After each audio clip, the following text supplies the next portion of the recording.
Bienvenidos a una nueva edición de Tres Mandamientos, como siempre, con todas las noticias en el mundo de la sustentabilidad.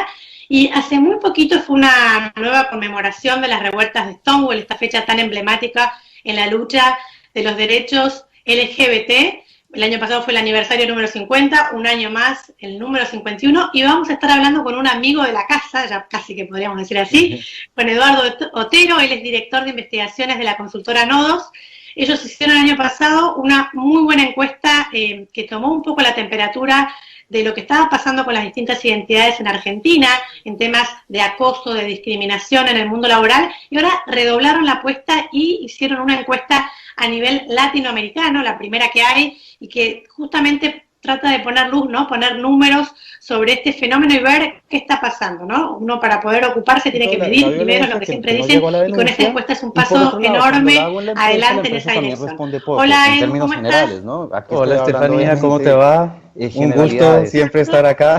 Edu tiene igualmente, ya estuvimos poniéndonos un poco en el backstage, ¿quién ejercía la violencia? Al tanto de las cosas, de cómo estamos pasando toda la cuarentena, pero la verdad que más que festejar esta violencia, tal vez 28 de junio, una vez más, en este gran aniversario de Stonewall, siempre las fechas son una buena excusa para hacer los deberes. Decíamos, bueno, cómo las empresas están usando esta fecha también para poner en agenda, ¿no? El tema de diversidad sexual, con muchos eventos virtuales, concientizaciones, capacitaciones, sensibilización.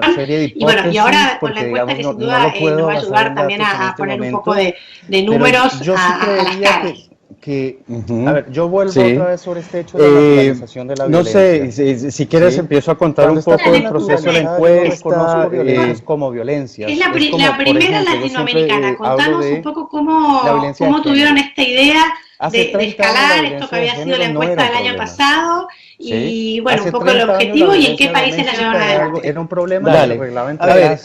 Hoy en día es un problema de política pública. El año pasado nosotros, entonces yo creo que por la conmemoración de los 50 años de Stonewall decidimos hacer esta encuesta que mencionaste, que se llama ser LGBT en el trabajo en Argentina. Entonces, la persona no considera que tiene la intención en ese momento tenía que ver con, sobre todo, contar con datos y con información no le merece para el trabajo, para, digamos, que estamos desarrollando con las empresas desde la consultora, pero al mismo tiempo, para que las empresas tengan información y como una manera de empezar a hacer un seguimiento de lo que está pasando con cuestiones de diversidad sexual al interior de las empresas. Creo que tiene que ver por ahí. Fue bastante interesante un poco lo que pasaba en ese momento, es que le estábamos poniendo números a investigaciones cualitativas y ahí obviamente es llamativo que nosotros lo que encontramos y experiencias y cuestiones que se comentan desde las organizaciones de la sociedad civil, pero digamos, es como que se reconoce que hay discriminación en el ámbito laboral, pero no sabemos cuál es la dimensión. Entonces, en ese momento la idea era esa. Para este año, para el 28 de junio, lo que queríamos presentar era hacer una continuidad de la encuesta, porque la idea es que podamos irla haciendo año a año como una manera de ir midiendo cómo se va desarrollando el tema de la diversidad sexual al interior de las empresas. Y nos encontramos más o menos con lo mismo que nos encontrábamos acá. A ver, en estas temáticas hay poca información, hay poca investigación, hay investigación cualitativa efectivamente, y los datos por lo general que existen y que se usan son de Estados Unidos o de Europa, ¿no?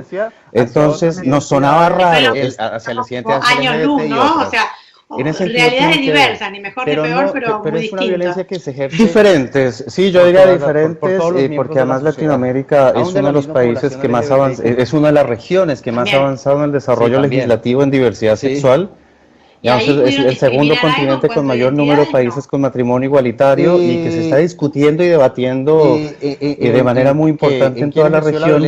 Pero con el trabajo de la consultoría nos empezamos a encontrar también con empresas que trabajan en contextos regionales.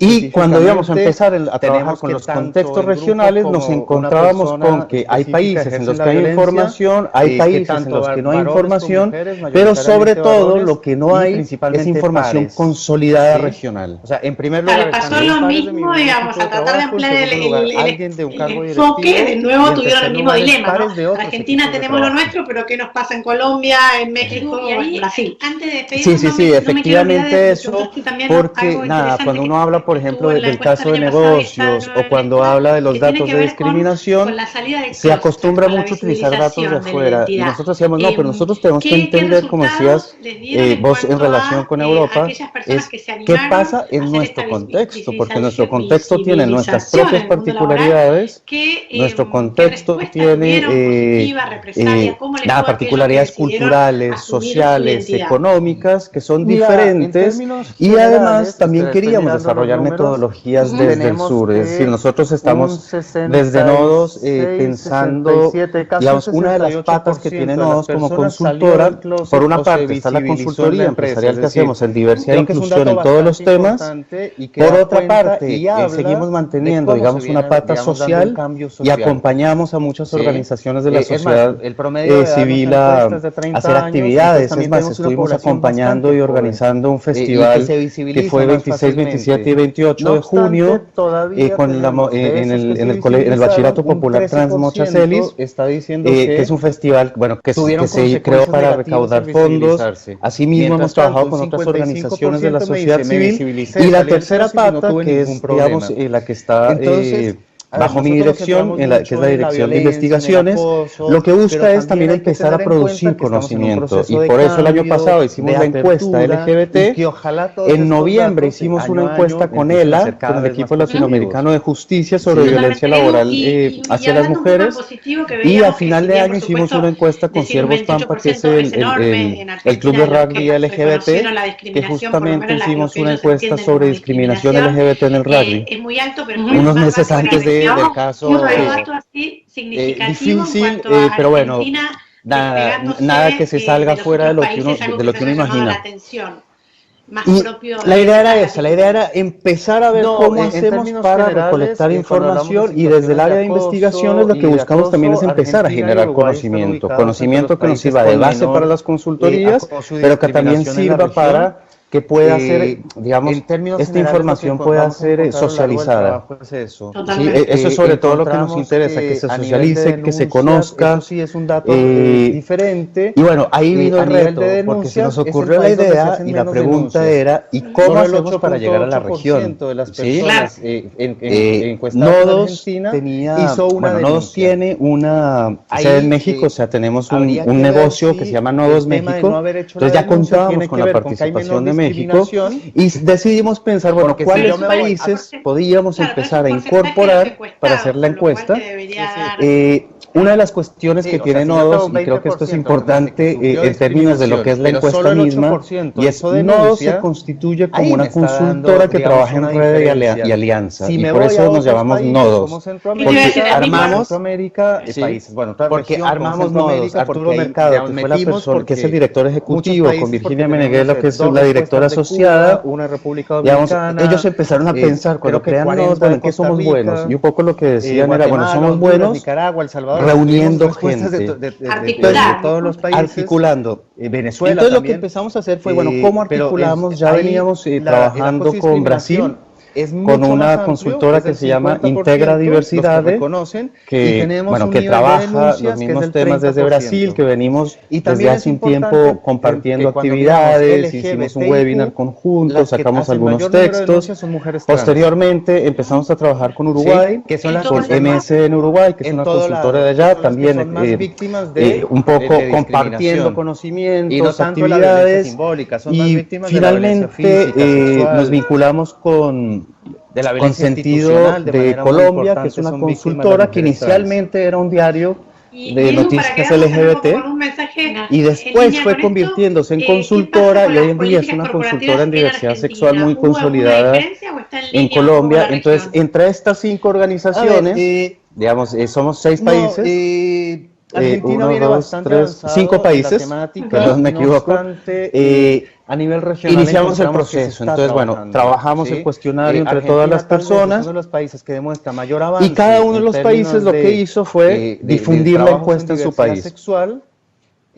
pero no es muy superior al 30%. Empezamos a invitar a otras organizaciones, entonces que tenemos organizaciones de la sociedad civil, otras consultoras que uno podría decir que son nuestra competencia. ¿Sí? Trabajamos con organizaciones de la sociedad civil a nivel internacional.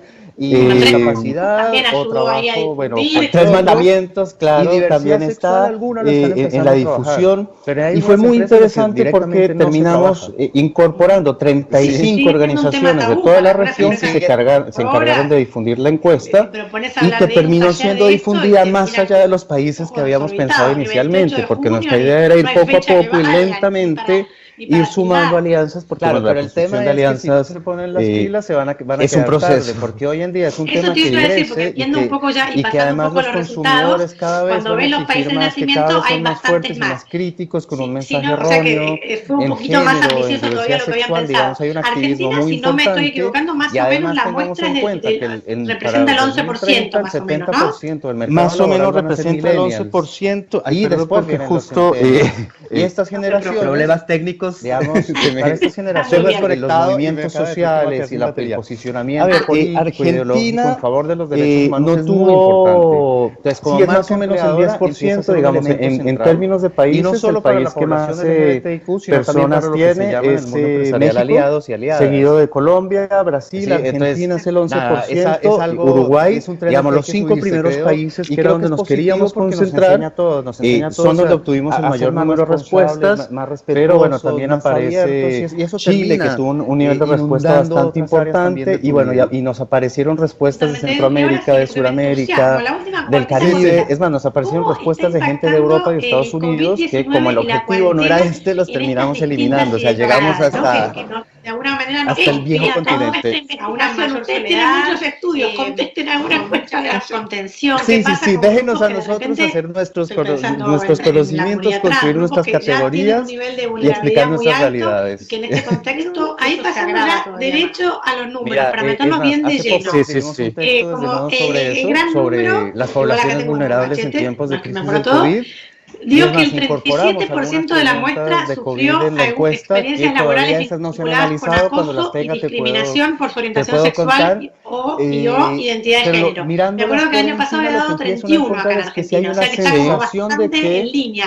Contanos un poquito sobre esto. Situaciones de discriminación. A ver, pero si nosotros nos vamos a nivel como te decía, ese es un dato que es consolidado, digamos que representa a toda la región. Nos afecta el año pasado nos daba 30.algo% el acoso y la discriminación en Argentina, este año nos dio el 28%, es decir, porcentualmente no está tan diferente. El último año. Digamos, formalmente, creo que lo importante y lo interesante de pensar acá con este 37% de personas que dicen haber vivido en el último año alguna situación de acoso, violencia o discriminación por ser LGBT, en el trabajo, en el trabajo, en el que aquí estamos hablando exclusivamente en el trabajo de vulnerabilidad estructural y definimos una medida temporal de un año porque la idea es año a año ir revisando, porque nada, si yo pregunto, ¿sufriste discriminación? Te puedo estar hablando de una situación de hace 15 años y creo que hay algo que hay que entender y es esto que hablamos en un momento, ¿no? El tema de diversidad sexual está tomando mucha fuerza y bueno, sé que vos prendes hoy el televisor y tenés un montón de logos de canales con la bandera del orgullo, digamos que durante el mes del orgullo se pusieron la camiseta, ves publicidad, en la sociedad hay una amplia discusión, es decir, hay una gran apertura, sabemos que aumentó la violencia, pero lo que preocupa es que a pesar de esa apertura todavía tengo casi 4 casos de 10 personas diciendo que sufrieron acoso y discriminación, reconociendo que sufrieron acoso y discriminación. Si lo vemos por países, que digamos, este es un tema a nivel de denuncias, digamos, es el país donde se hacen menos denuncias. Argentina solo es el que reconoce una menor discriminación, porque el dato de Argentina es de 27.5%. Pero si nos vamos a otras regiones, el tema de no haber hecho la denuncia tiene que ver con que hay menor discriminación. El 40% de la población dice que sufrió discriminación, es decir, están por encima del promedio. Y la región donde están mucho peor, donde el 54% de las personas dicen que sufrieron discriminación, es Centroamérica y el Caribe. Ahí me está dando, digamos, una diferencia. Si me voy a otro país, es el mejor posicionado en este punto. En Centroamérica, digamos, países. Bueno, lo que uno empieza a encontrar es que Argentina, Uruguay y Brasil, porque teníamos, no sé, son los países donde hay una república donde aparentemente hay como mayor apertura, donde hay un poco menos de discriminación que en otros. Honduras, Nicaragua, no obstante, si yo tengo un 30% de discriminación en Argentina, estoy diciendo que 3 de cada 10 personas sufrieron discriminación y lo están reconociendo. Ahí sí, que habrá otro grupo que no lo reconozca. Es mucho más amplio, que ese es otro dato, que es el siguiente de la encuesta, y tenemos que es muy interesante, no sé si me vas a preguntar, yo me adelanto. Y también es importante el tipo de discriminación, ¿no? Porque también a qué le llamamos discriminación, puede haber también como cosas tan naturalizadas que ya no se tomen como discriminación. Claro, exactamente. O sea, nosotros en primer lugar preguntamos, ¿reconoces que fuiste víctima de algún tipo de acoso o discriminación? Y el 37% de la gente en la región nos dice que sí. Institucional, de manera pero después le hicimos una serie de preguntas, 20 preguntas, y Edu, para quedarnos también como con en la cual le preguntábamos desde si recibió algún comentario inadecuado sobre su gestualidad, si recibió bromas, burlas, si hablaron mal en sus espaldas de la persona, y preguntamos hasta, bueno, si hay violencia institucional, si recibe los mismos beneficios que sus compañeros heterosexuales, y llegamos hasta violencia sexual, acoso y violencia física. Y lo que empezamos a encontrar es que el 74% de las personas reconoce haber sido víctima al menos de alguna de esas acciones. Como que en ese sentido todavía nos hace falta que sería 70 y pico. Lo que pasa es que cuando le preguntás, digamos, tan encasillado, no lo reconoce como algún tipo de discriminación. Claro, no lo reconoce, digamos, y lo más interesante de esto es que cuando vos hablas de la violencia simbólica, es decir, es toda esa violencia... Pero hay algunas empresas en las que directamente no se trabaja. La broma, el insulto, que tiene que ver con el trato, sobre todo, con el vínculo día a día. El 70% de las personas dice haber vivido eso, pero no lo reconoce como discriminación. Claro, pero el tema es que si no se y eso es bien interesante, porque entonces empiezas a buscar la persona que dice yo fui víctima de discriminación, por lo general habla de cuestiones como violencia física. Es más, tenemos un 4.4% que te dice que sufrió violencia física, perdón, un 18% que subió que vivió algún tipo de violencia sexual, que no es solo el abuso sexual, sino también el tocar a la persona de manera inapropiada, hacerle propuestas. Entonces es como que parece que somos un grupo propenso para eso, ideológico, en favor de los derechos humanos. Lo más interesante es que lo que es violencia simbólica y violencia institucional, es decir, violencia de la empresa, y no solo para la población LGBTIQ, sino también no lo reconocemos como empresarial aliados y aliadas. Y está tan naturalizado. Sí, entonces creo que es un dato muy interesante. Es un tren al que hay que subirse, creo, y creo que es positivo porque nos enseña a todos, a ser más responsables, que hablan en las espaldas un montón de esas cuestiones que, digamos, un trato desigual desde hasta la carrera, ¿no? También de tu vida. La naturalización de estereotipos, el desarrollo de carrera, digamos, puede haber algo, como decíamos, bueno, un beneficio, pero también puede haber otras cuestiones que digamos, que marcan, ¿no? En el día a día, y que directamente no se la reconoce, porque la diferencia entre este 37 y entre este 74 es enorme. Es enorme y es sorprendente, digamos, es dolorosa, por una parte, que en este contexto eso se agrava todavía más. Si se quiere, inspiradora a decirnos que tenemos que seguir trabajando, que las poblaciones vulnerables en tiempos de crisis del COVID. Y tiene que ver sobre todo con esto, con esta naturalización del insulto, de la violencia en la calle, del tener miedo a besar a mi pareja en la calle porque me golpeen o porque me digan algo, el tener miedo a visibilizarme porque tal vez pueda perder el desarrollo de mi carrera. Es más, hay mucha gente que dice que sufrió en el desarrollo de su carrera por ser LGBTIQ. Pero lo que preocupa es eso, es la naturalización, que todavía la población LGBTIQ no lo pueda ver como un tipo de violencia, y que la sociedad en general no lo pueda ver como un tipo de violencia. Que no aparece en la encuesta. Y que tiene que ver también con esta cuestión de que la población LGBTIQ, para sobrevivir, digamos, si formalmente vale esa palabra, la población trans, se acostumbró como masculina a aceptar ese tipo de violencia y muchas veces a no reconocerla como tal. Y creo que ahí hay que empezar a dar un cambio. Porque uno pensaría que tal vez, digamos, los que no forman parte de estas identidades no hegemónicas, sabemos que vivimos en situación de vulnerabilidad lo hayan naturalizado, pero la misma población LGBTIQ lo naturalizó. Esto de que no es discriminación, o sea, hacer la actividad con la cual reciben, digamos, dinero, no les permite las distintas identidades no lo perciben como una discriminación. Son poblaciones, es como que nos acostumbramos es como que nos acostumbramos a hacer un insulto. Y bueno, sé que el gobierno está incorporando. Entonces, creo que lo que tenemos que trabajar a nivel regional, y por eso hablamos de orgullo, sigue siendo más o menos y por eso el 28 de junio es tan importante, y en algunos porque el orgullo es poderte parar y decir, aquí estoy yo, estoy orgulloso de quién soy, de cómo soy, y por eso, bueno, Carlos Jáuregui decía que era una respuesta política.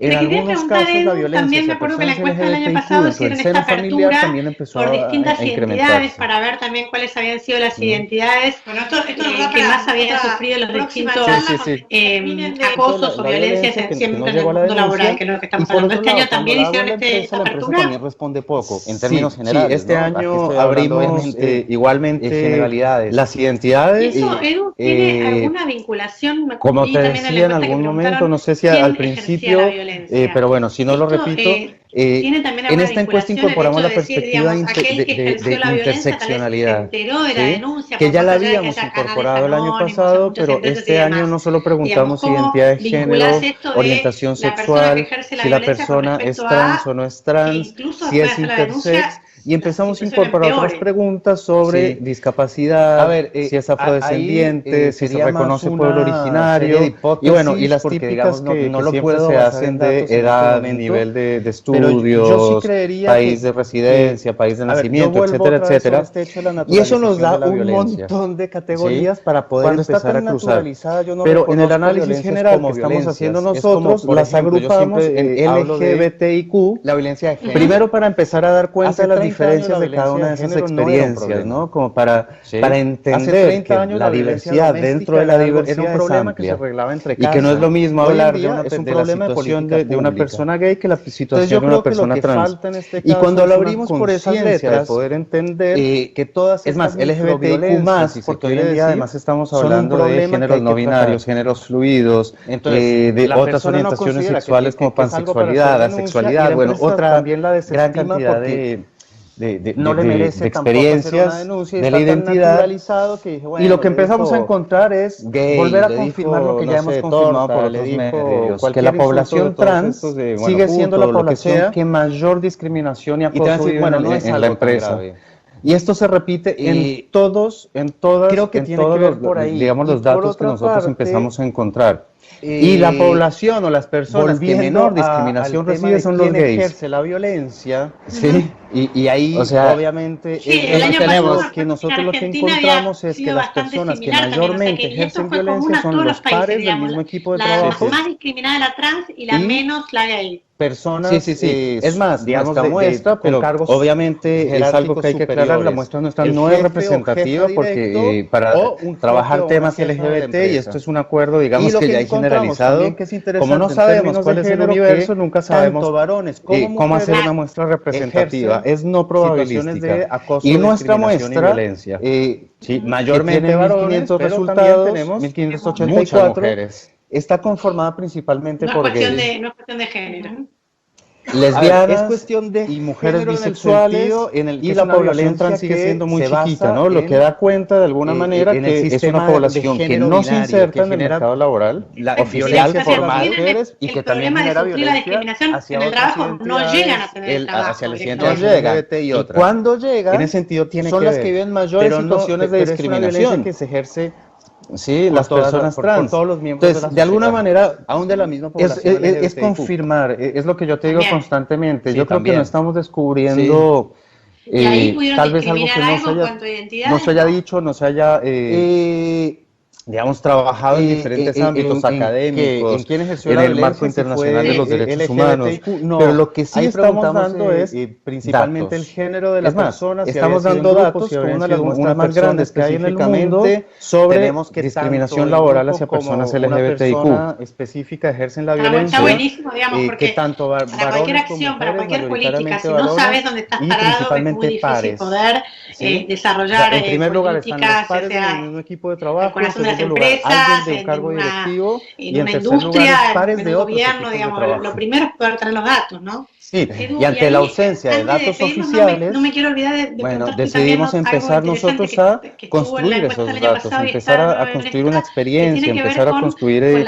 un conocimiento y algo que nos permita seguir, hacer un seguimiento de cómo se están dando estos cambios. Aquellas personas que se animaron, supuestamente este año, que no va a ser en el censo del INDEC, se incorpora al mundo laboral, que justamente en este contexto el censo no sé cuándo quedó, pero digo, podría ser un buen disparador, más allá de que no es el ámbito laboral, pero por lo menos a nivel país tener algún dato, ¿no? Espera, estoy mirando los números. Se había incorporado la categoría de identidad de género para el censo 2020 porque la categoría de parejas del mismo sexo ya había sido incorporada en el censo de 2010. Es decir, creo que es un dato sería muy importante porque te permite tener una información para poder hacer estudios probabilísticos, para poder empezar a entender un poco la dimensión nacional y nada más importante que los datos oficiales, pero sí muy probablemente este año no tengamos que se visibiliza más fácilmente. Edu, y retomando un poco esto también y más allá de la configuración de la muestra que vos me decís, bueno, la identidad gay es la que tenía más peso en la muestra, no sabemos si eso es representativo de lo que pasa en la sociedad o no. Mientras tanto, un 55% me dice, el conocimiento al interior de las empresas, ustedes también esto lo tienen claro un poco por las sensibilizaciones que hacen de estas distintas identidades. En general, la gente, digamos, sabe de qué se trata, digamos, estas diferencias entre lo que puede ser identidad, de género, lo que puede ser sexualidad, digamos, la gente lo tiene claro todavía como mucha, un poco positivo que veíamos mucho desconocimiento. Por supuesto, decir un 28% yo creo que todavía hay mucho desconocimiento conocieron la discriminación, por lo menos la desconocimiento que, ¿cómo decirlo?, es culturalmente informado, es decir, es desconocimiento que se cree que es conocimiento, pero que en realidad es el prejuicio. A ver, ¿cómo lo explico de otra manera? Nosotros vamos mucho a las empresas a trabajar, a dictar charlas, además hemos tenido también mucha experiencia en otros ámbitos y uno se encuentra que estamos como en menor proceso de cambio, de entender discriminación en la región, entender que no es lo mismo hablar de una persona trans que hablar de un varón gay, que no es lo mismo hablar de una mujer lesbiana cisgénero que de una mujer lesbiana trans. Eso sí es un dato diferente. A nivel de denuncias, difícil es el país donde se hacen menos denuncias. Que hay una amplia diversidad dentro de la diversidad de las personas, que no es solo LGBTIQ, es decir, L tampoco es una identidad unificada. También hay muchas experiencias de la L que están atravesadas por su tema de no haber hecho la denuncia, tiene que ver con que hay menor discriminación, si es afrodescendiente o no es afrodescendiente, si tiene discapacidad o no tiene discapacidad, digamos.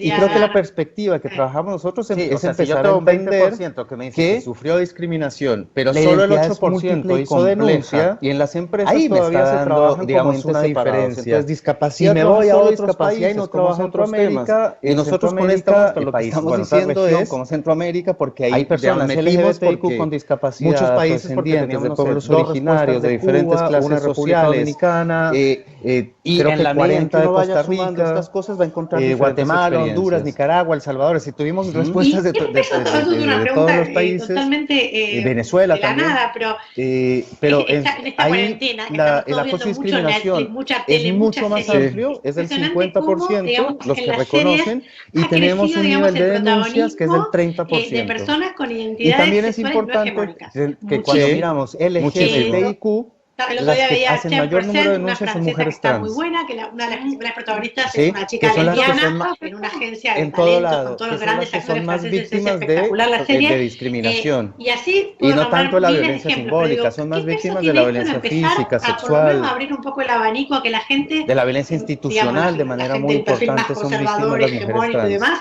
pueda empezar a y Edu, para quedarnos también con un mensaje en el mundo en línea laboral, en todos los mundos. ¿Qué pasa con las políticas corporativas en Argentina? ¿Hubo alguna diferencia o está en línea un poco con la región? Celebro que estos temas se estén trabajando, celebro que las empresas, Argentina viene bastante de televisión, de series, no obstante, digamos, en términos generales, a nivel regional encontramos que se está trabajando.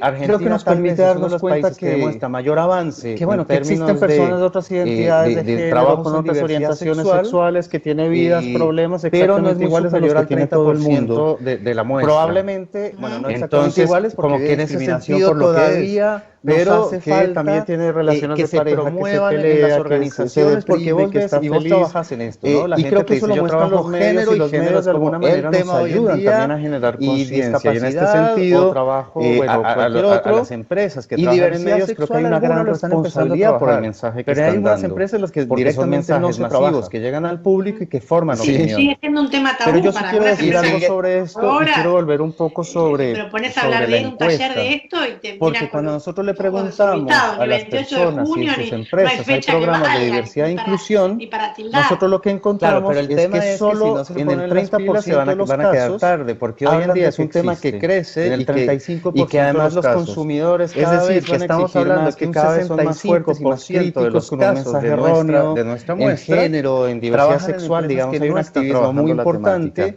Y además, ¿por qué traigo esto? Porque por lo general, cuando vos escuchas 70% del mercado laboral van a ser millennials, encuentras y después multinacionales o grandes y estas empresas generaciones que, digamos, empiezan a trabajar la temática en los movimientos sociales y el posicionamiento porque le llegó el caso, ideológico en favor de los derechos humanos. Es la empresa que de repente le llegó como marca empleadora de un elemento central. Y no solo para la población LGBTIQ, sino también para lo que se llama el mundo empresarial, aliados y aliadas. Y empiezan a meterse en la temática, sí, digamos, un poco de manera es algo, es un tren el que hay otros que porque y creo que es positivo porque nos enseña a todos, llega acá y dice, bueno, ¿qué hacemos? Y por eso también hay una crítica muy fuerte de organizaciones que no lo toman como un compromiso real. Totalmente. Y por eso hablamos del pinkwashing, ¿no? La que saca un check que yo saco el 28 de junio, mi logo, pero después no hago nada más durante todo el año. Y nosotros creemos que las efemérides, como este 28 de junio que pasó, son muy importantes, digamos, para recordar y celebrar y sobre todo entender por qué está la fecha, ¿no? Porque esta fecha no está porque sí. Esta fecha está porque es el primer, digamos, reconoce y conmemora el primer momento en que colectivamente un grupo de personas LGBT se enfrentan a la policía, las poblaciones vulnerables en tiempos de crisis del COVID, y es más, incorporamos algunas preguntas, y es el inicio del movimiento moderno que todavía esas no se han analizado. Cuando las tenga, entonces te puedo contar, es entender esto, pero también es algo que mirándolas por encima, lo que empiezo a encontrar es que hay una sensación de que, o sea, yo te estoy hablando de empresas que lo empezaron hace 10 años cuando la temática, pero cuando llega el matrimonio igualitario y de repente tengo que dar mi primera licencia de matrimonio, no tengo ni idea cómo, obviamente la cuarentena y ahora nos afecta a todas las personas, pero hay algunas personas que las afecta más que a otras. Y conscientemente a la población significa trans, no solo hago el evento que no aparece en la encuesta, sino que lo incorporo, preguntamos personas que están trabajando, que trabajaron. Entonces veo cómo lo incorpora responsabilidad formalmente social, la mayor parte y hace un trabajo con comunidades, femenina, veo cómo lo incorpora marketing, entonces la femenina está en situación de prostitución o trabajo en todos los productos, servicios, publicidades, el área de comunicación informal. Es decir, creo que tiene que ser algo que esté regado en toda la organización. Que las mujeres trans, vos sabemos que vivimos en situación de vulnerabilidad estructural. Otro dato interesante que no me quiero olvidar es que tiene que ver con la población LGBTIQ a la calle, y es hacer la actividad, las denuncias, ¿no? Porque muchas veces cuando vos hablas con las empresas te dicen al día, porque además muchas de ellas viven al día, aseguramos que sea libre, que sea, son poblaciones que están en situación de altísimo riesgo. Una pequeña pausa y vamos con las denuncias. Y bueno, sé que el gobierno está incorporando algunos programas, pero a nivel regional la situación sigue siendo más o menos la misma, sobre todo para la población trans. Y en algunos casos, en empieza a encontrar uno que en las familias, tanto como, digamos, por ejemplo, como hoy decimos, y sabemos que aumentó la violencia hacia las mujeres, intrafamiliar, en algunos casos la violencia hacia personas LGBTIQ dentro del seno familiar también empezó a incrementarse. Un poco de las políticas, ¿no? De qué lleva a las empresas a trabajar, esto para otra próxima charla, porque terminen de sino también para lo que se llama en el mundo empresarial aliados y aliadas. Y en otro ya nos contaba Edu también como tratando de incorporar en la cultura de la organización. Y hablamos también de las denuncias. Porque nos enseña a todos, a ser más responsables, más respetuosos, lo que encontramos más abiertos, y eso termina solo el 13% de las personas de la muestra hicieron denuncias. Totalmente, Edu. Y ahora entonces, sí, es como que te llama la atención, ¿no? Sí, es un 30% de gente que te está diciendo que fue acosada. COVID-19 y la cuarentena. Tenemos un 70% de gente que dice que vivió alguna situación y tenemos un porcentaje muy bajo de denuncias. Entonces, ahí hay algo que está pasando. O no reconozco o me da miedo hacer la denuncia. En la comunidad trans, grupos y es que ya tienen un nivel de vulnerabilidad muy alto, tiene que ver con las denuncias, eso se agrava todavía más. Mira, solo el 30% de las personas que hicieron denuncias ante su empresa las poblaciones vulnerables en tiempos de crisis del COVID. Y es más, incorporamos algunas entonces ahí también estamos en la encuesta que todavía no se han analizado. Cuando las tenga te puedo, ¿cómo hago para te puedo contar estas denuncias? Es más, en el 57, casi el 60% de los casos dicen que si hay una que el acoso y la violencia nunca cesó después de hacer la denuncia. Generó situaciones de discriminación. Y un 30% dicen que pero si nosotros nos vamos a nivel regional, después de haber hecho la denuncia, lo que empezamos a encontrar, por una parte, estamos llegando a muy pocas denuncias. La cuarentena nos afecta a todas las personas, no considera que sea necesario, digamos, ahí estoy hablando de la población, a la población trans, porque estoy tan, que no aparece en la encuesta, porque nosotros solo preguntamos personas que están trabajando, que trabajaron. Y por otro lado, cuando lo hago en la empresa también responde formalmente, la mayor parte de la población aquí estoy hablando tanto femenina como masculina, generalidades. La femenina está en situación de prostitución o trabajo sexual y la población transmasculina está mayoritariamente en el trabajo informal. Tiene también alguna vinculación el hecho de decir, digamos, aquel que ejerció la violencia tal vez se enteró de la denuncia, por más allá de que haya canales anónimos, que no poder salir y demás. Digamos, ¿cómo vinculás esto de la persona que ejerce la violencia con respecto a digamos, dinero, no les permite pagar el hotel del día, porque además muchas de ellas viven al día, no les permite comer. Entonces, son poblaciones que están en situación de altísimo serie de hipótesis, porque, digamos, no lo sé que el gobierno está incorporando algunos programas, pero yo sí a nivel regional que la situación sigue siendo más o menos la misma, sobre todo para población trans. Y en algunos casos empieza a encontrar violencias como violencias en las familias, como por ejemplo, yo siempre hablo de decimos y sabemos que aumentó la violencia hacia las mujeres, hace 30 años la violencia de género en algunos casos la violencia hacia personas LGBTIQ hace 30 años el seno familiar también empezó era un problema que se arreglaba entre casa. Hoy en día es un problema de política pública. Entonces yo creo que lo que falta en este caso es una encuesta que todavía no se han analizado que cuando las tenga te puedo contar, son un problema que hay que tratar. Mirándolas por encima lo que empiezan a encontrar es que si hay una sensación de que es algo para hacer denuncia y la empresa también genera situaciones de discriminación. Pero si nosotros nos vamos a nivel regional, está tan naturalizado, lo que empezamos a encontrar es efectivamente, obviamente, gay, la cuarentena, no sé, torta, nos afecta a todas las personas, cualquier insulto de personas que las afecta más que a otras, lo que sea, a la población trans, que no aparece, bueno, no es algo tan grave. Nosotros solo preguntamos personas que están trabajando, que trabajaron creo que tiene que ver por ahí. Y por otra parte, formalmente, la mayor parte de la población trans, tanto femenina como masculina, al tema de quién ejerce la situación de prostitución o trabajo sexual, obviamente, y la población transmasculina, que nosotros lo que encontramos es que las personas que mayormente ejercen violencia son los pares del mismo equipo de trabajo. Las mujeres trans, vos sabemos que vivimos en situación de vulnerabilidad estructural, que no poder salir con cargos jerárquicos superiores, digamos, el jefe o jefe hacer la actividad con la cual reciben, digamos, dinero, no les permite pagar el hotel del día, porque también muchas de ellas viven al día, no les permite comer. Entonces, son poblaciones que están en situación de altísimo riesgo, situaciones de acoso, discriminación y bueno, sé que el gobierno está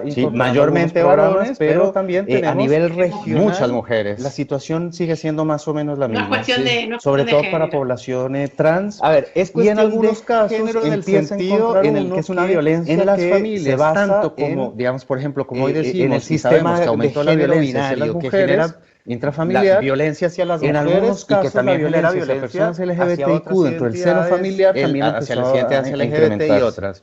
En ese sentido tiene que ver, pero pero es una violencia que se ejerce por todos los miembros de la sociedad, aún de la misma población LGBTIQ. También. Sí, también. Sí. ¿Y ahí pudieron discriminar algo en cuanto a identidades? No. ¿En quién ejerció la violencia? Si fue LGBTIQ, no. Ahí preguntamos principalmente el género de la persona, si había sido en grupo, si habría sido una persona específicamente. Tenemos que tanto en grupo como una persona específica ejercen la violencia, que tanto varones como mujeres, mayoritariamente varones y principalmente pares, ¿sí? O sea, en primer lugar están los pares de mi mismo equipo de trabajo, en segundo lugar alguien de un cargo directivo y en tercer lugar es pares de otros equipos de trabajo. Edu, y ahí, antes de despedirnos, no me quiero olvidar de preguntarte también algo interesante que estuvo en la encuesta del año pasado y está de nuevo en esta, que tiene que ver con la salida del closet, con la visibilización de la identidad. ¿Qué resultados les dieron en cuanto a aquellas personas que se animaron a hacer esta visibilización en el mundo laboral? ¿Qué respuesta tuvieron, positiva, represalia? ¿Cómo les fue a aquellos que decidieron asumir su identidad? Mira, en términos generales, espera, estoy mirando los números, tenemos que un 66, 67, casi un 68% de las personas salió del closet o se visibilizó en la empresa. Es decir, creo que es un dato bastante importante y que da cuenta y habla de cómo se viene, digamos, dando un cambio social, ¿sí? Es más, el promedio de edad de nuestra encuesta es de 30 años, entonces también tenemos una población bastante joven y que se visibiliza más fácilmente. No obstante, todavía tenemos de esos que se visibilizaron, un 13% está diciendo que tuvieron consecuencias negativas el visibilizarse.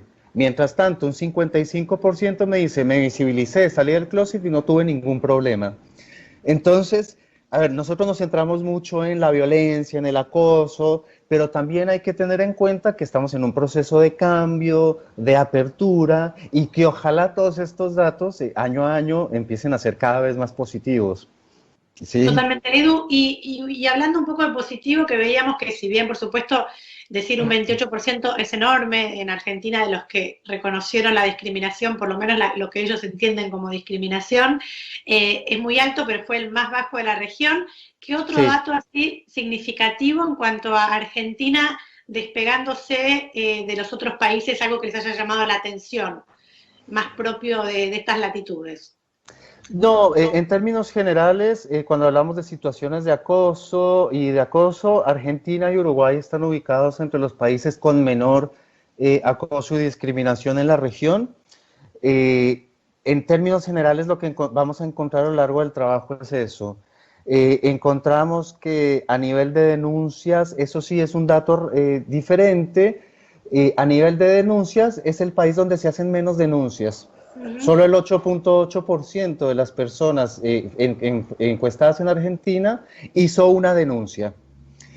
Ahí habría que ver si el tema de no haber hecho la denuncia tiene que ver con que hay menor discriminación, porque si yo me voy...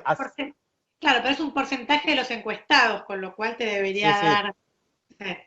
Sí, o sea, si yo tengo un 20% que me dice que sufrió discriminación, pero solo el 8% hizo denuncia... Ahí me está dando, digamos, una diferencia. Si me voy a otros países como Centroamérica, en Centroamérica, otra región como Centroamérica, porque ahí, digamos, metimos muchos países, porque teníamos, no sé, 2 respuestas de Cuba, una de República Dominicana, creo que 40 de Costa Rica, Guatemala, Honduras, Nicaragua, El Salvador. Si tuvimos respuestas de todos los países, Venezuela también, pero ahí... el acoso y discriminación es mucho más amplio, es del 50% los que reconocen, y tenemos un nivel de denuncias que es del 30%. Y también es importante que cuando miramos LGBTIQ, las que hacen mayor número de denuncias son mujeres trans. ¿Sí? Que son las que son más... En todo lado, que son las que son más víctimas de discriminación. Y no tanto de la violencia simbólica, son más víctimas de la violencia física, sexual, de la violencia institucional, de manera muy importante son víctimas las mujeres trans. Y Edu, para quedarnos también como con un mensaje en línea con esto, ¿qué pasa con las políticas corporativas en Argentina? ¿Hubo alguna diferencia o está en línea un poco con la región? A ver, no, Argentina viene bastante avanzado en la temática, no obstante, a nivel regional encontramos que se está trabajando, ¿sí? Argentina tal vez es uno de los países que demuestra mayor avance en términos de trabajos en diversidad sexual, pero no es muy superior al 30% de la muestra. Entonces, como que en ese sentido todavía nos hace falta que se promuevan en las organizaciones, porque vos ves y vos trabajás en esto, ¿no? La gente te dice, yo trabajo género, y género es como el tema hoy en día, y discapacidad, o trabajo, bueno, cualquier otro, y diversidad sexual, algunas lo están empezando a trabajar, pero hay algunas empresas en las que directamente no se trabaja. Sí, sigue siendo un tema tabú para algunas empresas trabajadoras. Le propones hablar de un taller de esto y te miran con los ojos desorbitados, ni 28 de junio, ni no hay fecha que valga, ni para tildar. Claro, pero el tema es que si no se ponen las pilas se van a quedar tarde, porque hoy en día es un tema que crece y que además los consumidores cada vez van a exigir más, que cada vez son más fuertes y más críticos con un mensaje erróneo en género, en diversidad sexual, digamos, hay un activismo muy importante, y además tengamos en cuenta que para 2030 el 70% del mercado laboral van a ser millennials, y después vienen los centennials, y estas generaciones, digamos, para estas generaciones los movimientos sociales y el posicionamiento político, ideológico en favor de los derechos humanos es muy importante. Entonces, como marca empleadora empieza a ser un elemento central, y no solo para la población LGBTIQ, sino también para lo que se llama en el mundo empresarial aliados y aliadas. Sí, entonces, nada, es un tren al que hay que subirse, creo, y creo que es positivo porque nos enseña a todos a ser más responsables, más respetuosos, más abiertos, y eso termina inundando otras áreas también de tu vida. Totalmente, Edu. Y ahora sí, porque me entusiasmo, la última cortita. Sí. ¿Cómo está impactando el COVID-19 y la cuarentena en estas distintas identidades, ¿no? Que de alguna manera nos confina a todos a una mayor soledad, con mucha menos contención? ¿Qué pasa con grupos que de repente, estoy pensando en la comunidad trans, grupos que ya tienen un nivel de vulnerabilidad muy alto y que en este contexto eso se agrava todavía más? Mira, es más, hace poco escribimos un texto desde Nodo sobre eso, sobre las poblaciones vulnerables en tiempos de crisis del COVID, y es más, incorporamos algunas preguntas de COVID en la encuesta, que todavía esas no se han analizado. Cuando las tenga te puedo contar, pero mirándolas por encima, lo que empiezan a encontrar es que sí hay una sensación de que el COVID generó situaciones de discriminación, pero si nosotros nos vamos a nivel regional, lo que empezamos a encontrar es efectivamente, obviamente, la cuarentena nos afecta a todas las personas, pero hay algunas personas que las afecta más que a otras.